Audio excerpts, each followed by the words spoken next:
The Latin kings crashed a family dinner. They never imagined they wouldn't make it out alive. The smell of arroz con pollo filled the Martinez apartment on a humid Chicago evening in July. Maria Martinez stood at the stove, stirring the pot while her daughter Sofia set the table for 8. It was a rare occasion. The whole family would be together for the first time in months. Her oldest son, Carlos, had just returned from his second tour in Afghanistan. Her younger son, Miguel, was bringing his fiancée to meet everyone.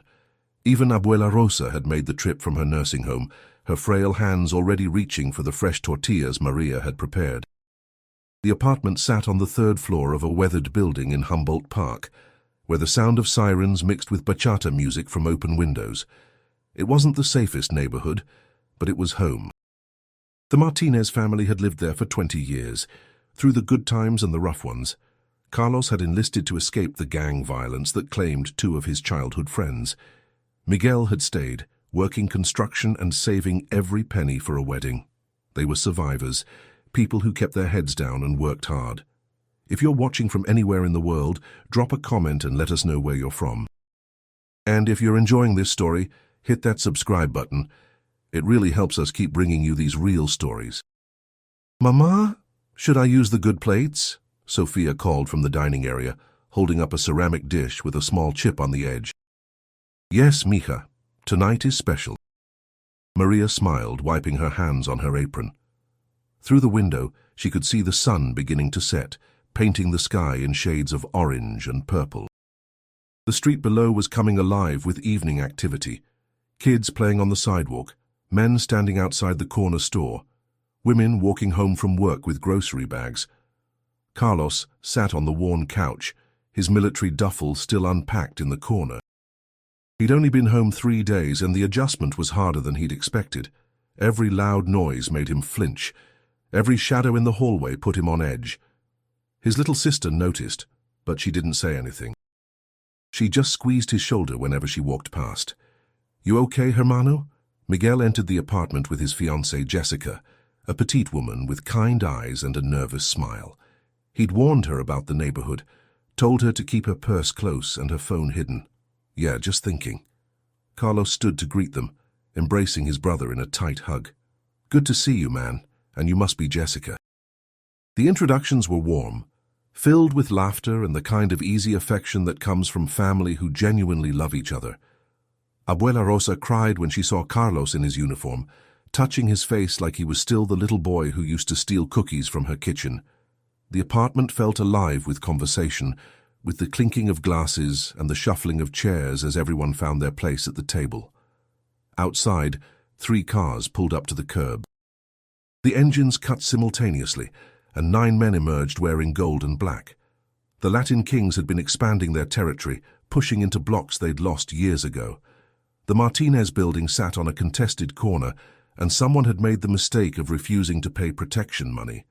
The kings didn't care who lived there or what they were doing. They had a message to send. Raúl Serpent Vasquez led the group. At 28, he'd been with the kings since he was 14, rising through the ranks with a reputation for brutal efficiency. His face bore the scars of a dozen fights, and his eyes held the cold calculation of someone who'd seen too much too young. Behind him walked his cousin Diego, his right-hand man Flaco, and 6 others, all armed, all eager to prove themselves. "3rd floor, apartment 3B, Serpent said, checking his phone. "Quick and clean. We make our point and bounce." They entered the building through the propped-open security door, their footsteps echoing in the stairwell. The building was old, with cracked tiles and graffiti on the walls. Someone had tried to cover it with paint, but the tags still showed through. They moved with practiced silence, years of late-night operations making them confident, almost casual. Inside the apartment, Maria was serving the food. Steam rose from the dishes as plates were passed around, rice, beans, chicken, plantains, and fresh salsa that made Miguel joke about needing a fire extinguisher. The conversation flowed naturally, touching on Carlos's experiences overseas, Miguel's upcoming wedding, Sofia's plans for college. Abuela Rosa told stories from the old country, her hands animated despite their tremor. "Remember when you boys would race down these hallways?" Maria laughed. pointing her fork at Carlos and Miguel. Mrs. Chen used to complain every single day. That's because Miguel always crashed into her door, Carlos replied, grinning at his brother. The knock came at 7:47 p.m., hard and insistent. 3 sharp raps that silenced the table. Maria glanced at her husband, Antonio, who'd been quiet most of the evening. He worked nights at the factory and usually looked tired, but something about the knock made him sit straighter. "You expecting someone?" he asked Maria. She shook her head. "Maybe Mrs. Chen needs something?" Antonio rose from his chair and walked to the door. Through the peephole he saw the hallway distorted and empty, but he could sense movement, bodies pressed against the walls just out of sight.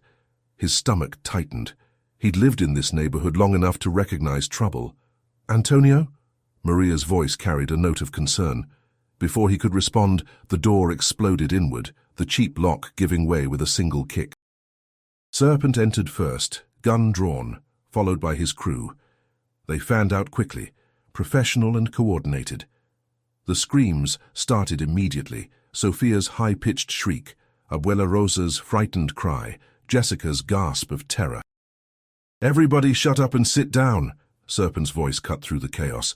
He pointed his weapon at the table, sweeping it across each face. "This ain't personal. We just need to have a conversation about respect." But Carlos was already moving.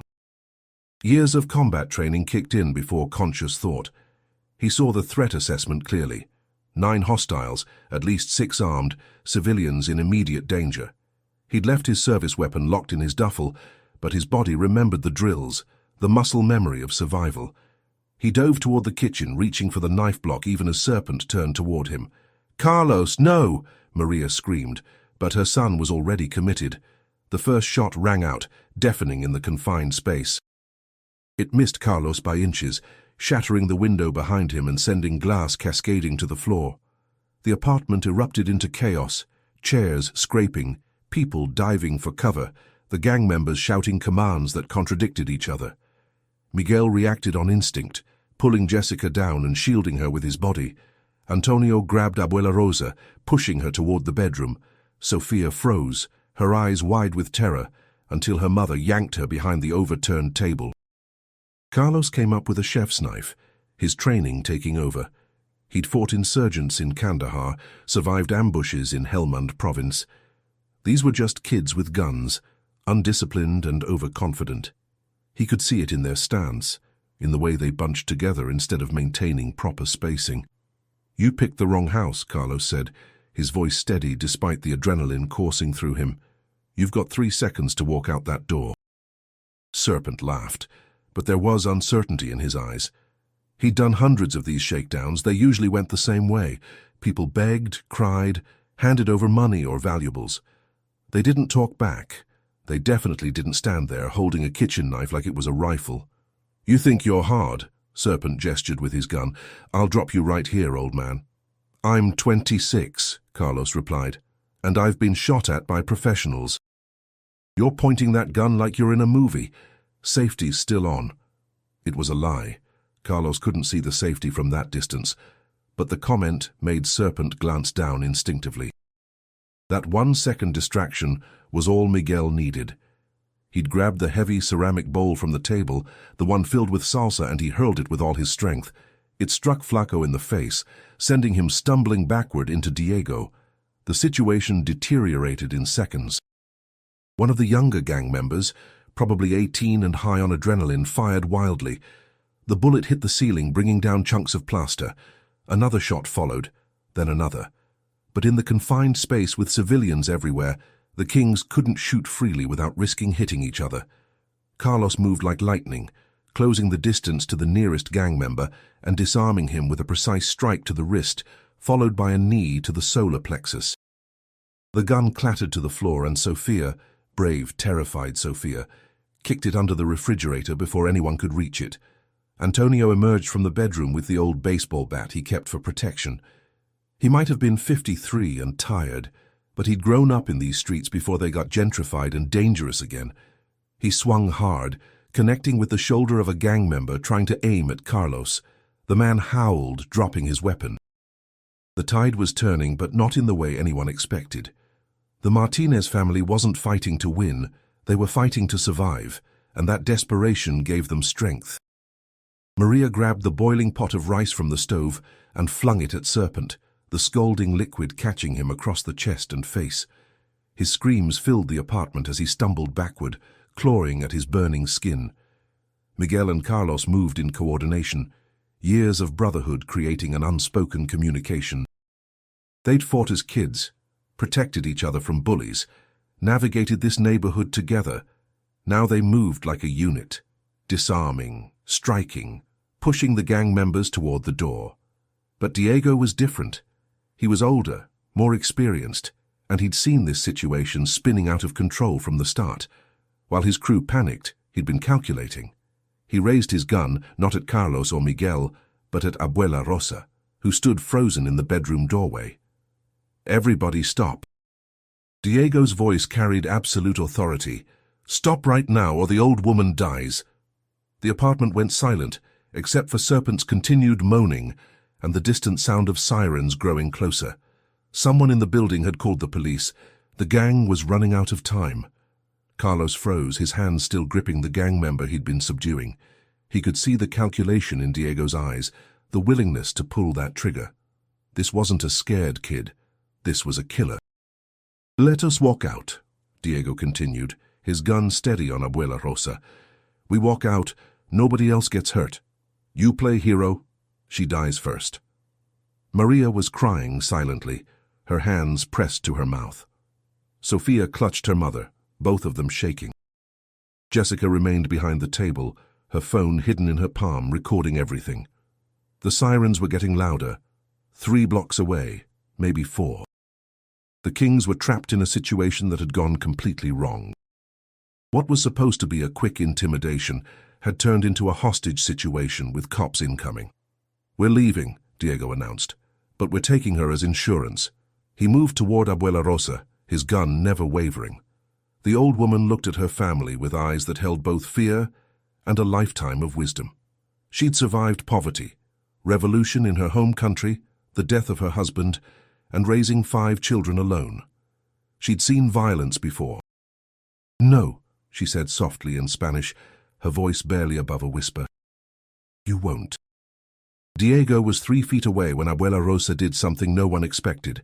She grabbed the religious medal from around her neck, the heavy silver cross her husband had given her 50 years ago, and with surprising strength she whipped it across Diego's face. The chain broke, the medal caught him across the eye, and he flinched. That split second of distraction was all Carlos needed. He charged across the apartment, covering the distance in 2 steps. His shoulder caught Diego in the midsection, driving him backward into the wall. The gun went off, the bullet striking the ceiling fan and sending it swinging wildly. Glass from the light fixture rained down as Carlos wrestled the weapon away. The other gang members, seeing their leadership crumbling and hearing the sirens now just a block away, made a decision. They ran. One by one they bolted for the door, abandoning Serpent, who was still writhing on the floor with second-degree burns. Diego struggled under Carlos's grip, but the soldier had control, using a chokehold that cut off blood flow without causing permanent damage. "Stay down," Carlos hissed in his ear. "Stay down or I put you to sleep." Miguel grabbed the dropped guns, unloading them quickly and sliding the magazines under the couch. Antonio stood guard at the door, baseball bat ready, making sure none of the Kings tried to come back. The police arrived 2 minutes later, their heavy footsteps thundering up the stairs. 4 officers burst through the open door, weapons drawn, shouting commands. The scene they encountered wasn't what they expected. A family dinner interrupted, 2 gang members subdued on the floor, and a Marine holding one in a textbook restraint hold. The next hours blurred together. Statements were taken, evidence collected. Photographs of the scene documented everything. The paramedics treated minor injuries, cuts from broken glass, burns from the scalding rice, bruises from the brief but intense fight.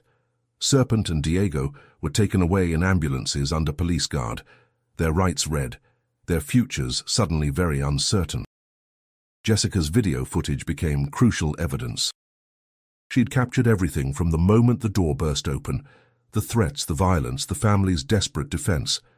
The media would later call it the most dramatic home invasion defense in Chicago history.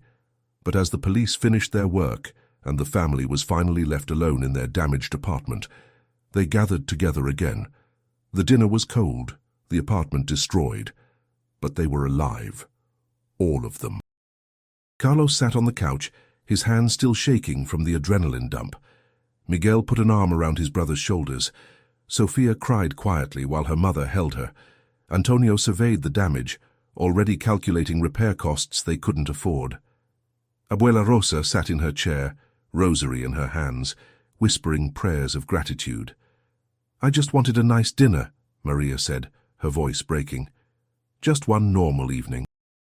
"Mama," Carlos said gently, "we're together. We're safe. That's all that matters."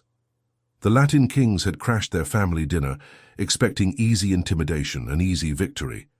They'd imagined the Martinez family would cower, would comply, would let them assert their dominance without resistance. But they'd made a critical mistake. They'd underestimated the power of a family protecting each other, the courage that comes from love, and the training of a soldier who'd promised to defend both his country and his home. The trial took place 8 months later in a Cook County courtroom. Serpent and Diego faced multiple charges: home invasion, attempted murder, weapons violations, terroristic threats. The 5 others who'd fled the scene were rounded up within days, their loyalty to their crew evaporating when facing decades in prison. Carlos attended every day of the trial, wearing his uniform, a silent reminder to the jury of who he was and what he'd survived. Jessica's video played repeatedly, showing the Kings bursting through the door with weapons drawn, threatening an elderly woman and a family simply trying to share a meal. The prosecution painted a clear picture. This wasn't self-defense gone wrong or a misunderstanding. This was a violent gang deliberately targeting innocent people to send a message about territory and power. The Martinez family hadn't been involved in gang activity, hadn't provoked the attack, had simply been in the wrong place at the wrong time. Diego sat impassively through the testimony, his face showing no emotion. His lawyer tried to argue that the situation had escalated beyond his client's control, that the family's resistance had created the danger. But the video showed the truth. Diego had pointed his gun at an elderly woman and threatened to kill her. No amount of legal maneuvering could change that. Serpent looked different from his booking photos.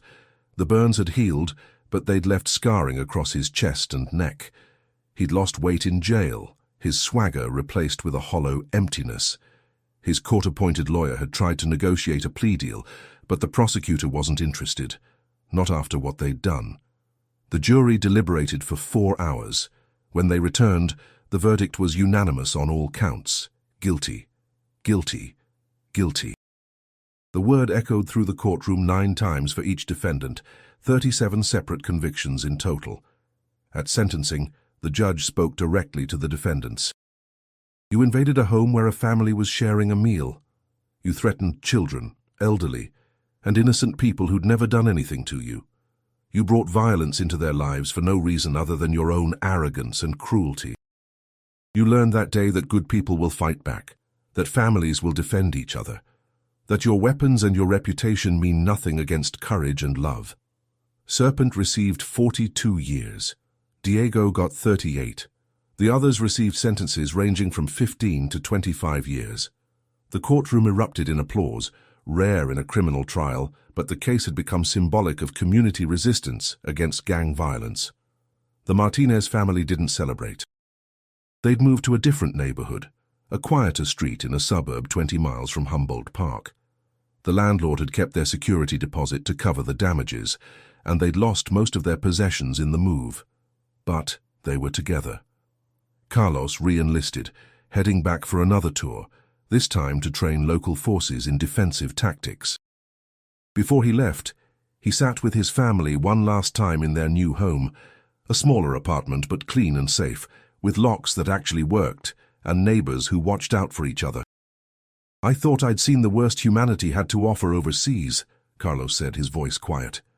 "But that night I also saw the best. I saw Mama throwing boiling rice to protect her family. I saw Miguel shield his fiancée with his own body. I saw Sofia kick that gun away even though she was terrified. I saw Abuela Rosa stand up to a man with a gun. I saw Papa grab a bat and fight like he was 20 again. We did what we had to do, Antonio replied. Family protects family.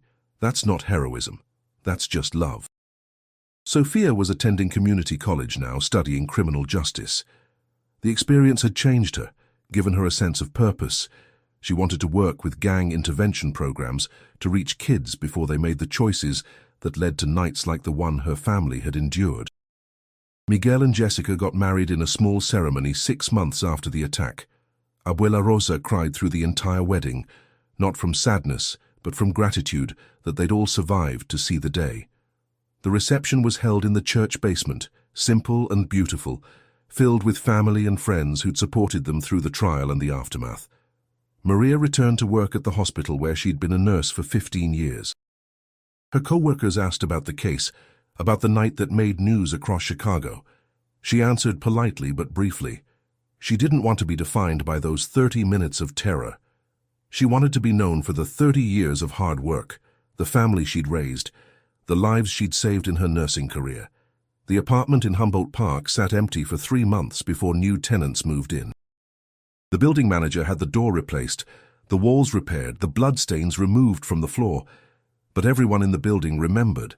They installed better security, formed a neighborhood watch, started calling the police at the first sign of gang activity. The Latin King's attempt to reclaim that corner failed. The community pushed back, working with police to identify and arrest members, organizing youth programs to provide alternatives to gang life. The Martinez family became symbolic of that resistance. Ordinary people who'd said no, who'd fought back, who'd refused to be victims. A year after the attack, a journalist writing a story about gang violence in Chicago came to interview the family. They sat in their new living room, photos of that night displayed on her laptop, crime scene images, courtroom sketches, newspaper headlines. "Do you ever regret fighting back?" the journalist asked. "Some people say you should have just complied, given them what they wanted," Carlos answered before anyone else could speak. "They wanted our dignity. They wanted us to be afraid, to be powerless. If we'd given them that, they would have taken something we could never get back. We chose to fight, to protect each other, to refuse to be victims. I don't regret that for a second." "But it was dangerous," the journalist pressed. "You could have all been killed." Maria spoke up, her voice firm. "We could have all been killed anyway. Gang members with guns don't follow rules, they don't keep promises. If we'd complied, they might have shot us anyway, or they'd come back, or they'd tell other gangs we were easy targets. We did what we had to do." The journalist's article ran the following Sunday, titled, "The Family That Fought Back, How One Dinner Changed a Neighborhood." It went viral, shared thousands of times across social media. The Martinez family received letters from around the country, from other families who'd experienced gang violence, from veterans who'd served with Carlos, from people who simply wanted to say they admired their courage. But not everyone was supportive. The Kings put a price on their heads, $15,000 for information leading to any family member. The FBI took the threat seriously enough to put them under protection for 3 months. They couldn't go to work, couldn't attend school, couldn't live normal lives. The fear that had ended that night came roaring back. Carlos cut his tour short and returned home. The military granted him compassionate leave when they learned about the threats. He moved his family to a safe house in Indiana, far from Chicago, far from the territory wars and the revenge plots. For 6 months, they lived in limbo, waiting for law enforcement to neutralize the threat. The break came from an unexpected source. A high-ranking Kings member, facing life in prison on separate charges, offered information in exchange for a reduced sentence. He gave up locations, names, organizational structure, everything the FBI needed to launch a major operation against the gang. Operation Broken Crown resulted in 63 arrests across 3 states, effectively dismantling the Kings' leadership. The threat against the Martinez family was rescinded. The new leadership, such as it was, wanted to distance themselves from Serpent and Diego's actions. They put out word on the street that the Martinez family was off limits, that any move against them would result in internal consequences. The family returned to their Chicago suburb 2 years after that dinner. They'd lost so much time, money, peace of mind, the simple ability to live without looking over their shoulders. But they'd gained something too, the knowledge that they could survive anything together. Miguel and Jessica had their first child, a daughter they named Rosa after Abuela, who'd passed away peacefully in her sleep 6 months after the trial. She'd lived long enough to see her family safe, to testify at the trial, to know that the men who'd threatened her were locked away. She died knowing her family was strong, that they'd protected each other, that the love she'd given them had been returned tenfold. Sophia graduated with honors, got accepted into the police academy, and started working with the gang intervention unit. She visited schools, talking to kids about choices and consequences. She showed them Jessica's video, explained what happened when violence seemed like the answer. Some listened, some didn't. But she kept trying, kept believing she could make a difference. Carlos took a job training security personnel, teaching them the same defensive tactics that had saved his family. He never talked about the war, but he talked about that night often.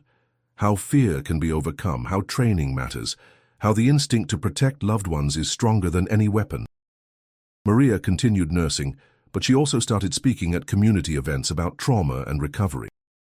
She talked about the nightmares that lasted months, the way certain sounds would trigger panic attacks, the long process of healing that didn't follow a timeline. She wanted people to understand that surviving violence wasn't just about the physical injuries. It was about rebuilding your sense of safety, your trust in the world. Antonio retired from the factory and became a youth baseball coach. He took kids from rough neighborhoods and taught them discipline, teamwork, and the value of having somewhere safe to be after school. Many of his players were at risk of gang recruitment. Some he saved, some he lost. But he kept coaching, kept showing up, kept offering an alternative. 5 years after the attack, the Martinez family gathered again for dinner. It was Carlos's birthday, and they met at a restaurant this time. No one wanted to recreate that night, even in a safer context. They sat around a large table, Carlos's wife and 2 kids joining them now, Miguel and Jessica's 3 children filling the spaces where silence used to be. They didn't talk about the Latin kings, or the trial, or the years of threats and fear. They talked about the future, about graduations and weddings and retirement plans. They talked about the past, only to remember the good times, the moments of joy that had defined their family long before violence interrupted their lives.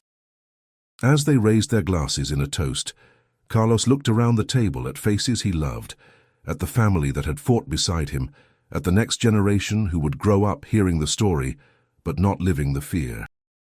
"To family," he said simply, and everyone echoed the words. The Latin kings had crashed their dinner expecting to make a statement about power and territory.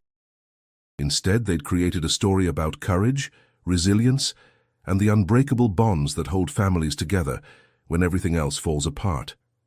They'd imagined they wouldn't make it out alive in spirit, beaten, broken, accepting their place in the gang's hierarchy. But it was the kings who didn't make it out intact, their leadership destroyed, their reputation shattered, their freedom taken away. The Martinez family made it out with something far more valuable: each other.